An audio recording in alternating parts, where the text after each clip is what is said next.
The Astronomer's Dream, Chapter 2, The Lake. The garage door raised on its chains, revealing the boys on their bicycles.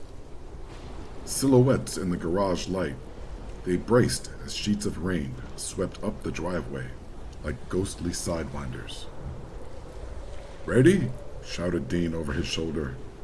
"Ready."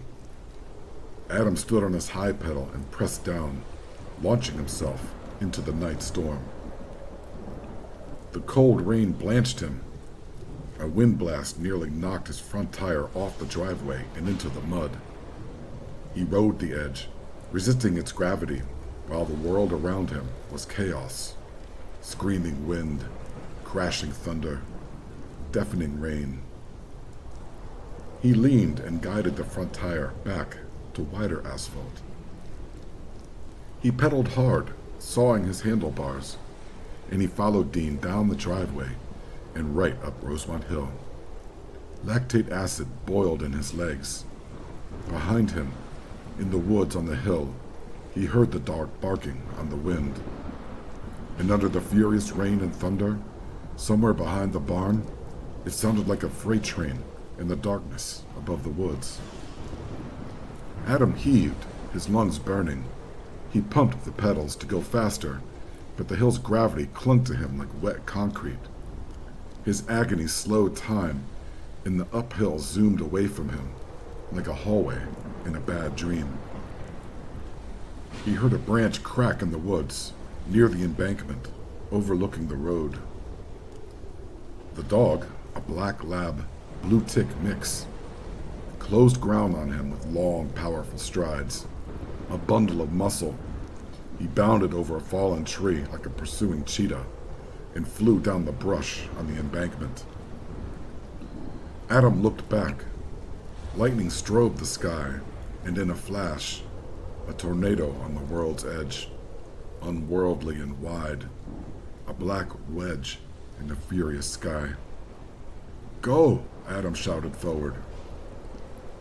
The dog ran down the embankment and leapt to the road in slow motion, front paws out like Superman.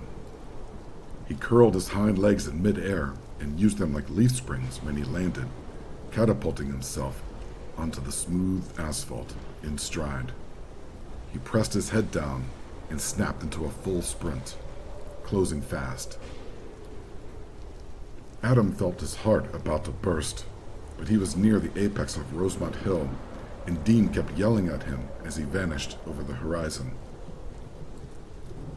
The dog emerged from the darkness behind him and bit at his back wheel, growling and running like mad. Adam screamed and pushed harder. The dog bit the ankle cuff of his jeans. Adam felt its hot breath. He nearly fell off the bike, but counterbalanced and kicked on the upswing, knocking the dog back. It lunged at him again, but missed, and Adam crested Rosemont Hill. The boys gathered speed quickly. Their knobby tires spun out a rubbery tone as they flew down into the Hewitt Road curve. Glass smooth and wide, it was a long, sweeping curve. Dean cheered, jubilant in the wind and speed. Behind them, the dog on the Rosemont Hill horizon watched them and slowed to a defeated trot. The boys pedaled on, not knowing where the cop car was. They'd look back like fugitives, maintaining speed. They turned on Federal Twist, a snake of a downhill road that led to the river. They leaned into the corners and pressed forward on the straights and called to each other. "You good?" "Yeah." "Did you see that twister?" "Yeah." "Where's the cop?" "Follow me," said Dean. They flew to the bottom of Federal Twist. Adam thought of gravity wells and slingshots as he followed Dean, hooting and hollering, down the glass-smooth asphalt, black with diamond flakes. They rode and crossed the Delaware on the Frenchtown Bridge. The storm still cracked the sky and rolled thunder, but it was more distant, further behind them somewhere in the dark. The rain was behind them too. They'd been pedaling hard for more than an hour, and the Pennsylvania hills drained them. Adam caught up to Dean, and they rode side by side into Pipersville. "Where are we going?" asked Adam. "West." "Yeah, I know, but where?" "Let's stop at the lake," said Dean. "We can set up the pup there, and there's lots of limbs for a fire." "A fire? Won't the cops see?" "I know a spot," said Dean. "We used to party there." They snuck into Lake Nakamixon State Park. For a fearful moment, they saw a cop car's cherry lights on the road, but they passed and drifted away. Dean led them deep into the park woods, to a secluded alcove on the lake's edge. Adam set up the pup tent, while Dean stomped around the woods, dragging in dead limbs and kindling.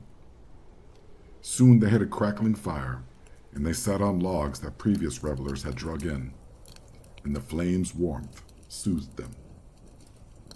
"We need a car." Adam looked up and watched the blue storm clouds roil across the sky, like the underside of a tidal wave. "I have to get back. I have a kid," said Adam. "We're good, boss. We're west a bit. You'll see in the morning." "What? What will we see?" "Just trust me, Jesus. It'll be okay." "What, do you want to keep going?"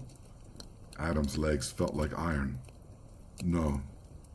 "Then chill. Morning. You'll see." They sat in silence for a little, taking in the night and the lake. "Hey, you remember Rockfest?" asked Dean. "Kind of a haze that weekend." "I know, boss. It was a blast, though, right?" "It was." Adam ventured a smile at the crackling fire. "Remember that kid in the mosh pit?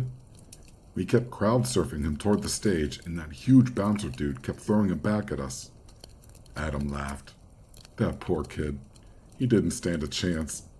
He looked like one of those kids from the Goonies, only in a Slayer shirt." "Haha, yeah, 80 pounds soaking wet, that one. Man, that was a good time." "It was a time. I'll give you that." The back edge of the storm cascaded from the horizon. It started to clear, and the wake of the storm clouds thinned to a veil of fast-moving smoke, wisping over the stars. Adam looked at Dean. "What did you mean when you said it's going to be okay?" "When?" "Back in Rosemont, when you said I can accept it and have nothing to fear." "Oh, that. The big one. Yeah. You'll be cool, boss. No worries." "Yes, but what do you mean? What happens?" "It's hard to describe. It's like the best movie you'd ever seen all at once, and you can feel it." "Feel what?" "Everything. Home."